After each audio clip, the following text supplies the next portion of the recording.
Maidin inniu yng Ngaillimh bhí Patricia agus Jacek Bowats a réite a harmanas Beannú na gCiseán. Traidisiún é seo nach bhfuil éitir biele as a fólainn, simbol ar ghearún charagas agus tortas de éile mhór na críostaíochta. Tá Patricia amach Carol agus a neacht Mirka a maisiú na nimhethe a bhríse dané a grecne inniún. Réite heisiid gCiseán do hólastí Polainne ar stéan siad wathú ar ihe charagas. An babca, an cíiste milliis agus a ciúbasa in tiisbín leasaí. Cuir siad isteach fasta, salan, aran agus anlan de raidir íon.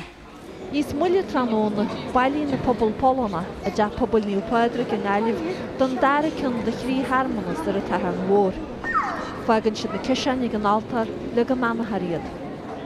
Míniu na tathair Artur Klepacki tełach na symbol. Sól oznacza egzorcyzm przeciwko złu, kiedyś Kościół używał soli do tego, zaś...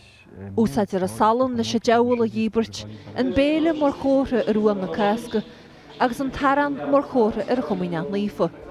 Maidin i maire hané an afrin ísar na sólastí seo mar bhreacfasta na Cásca.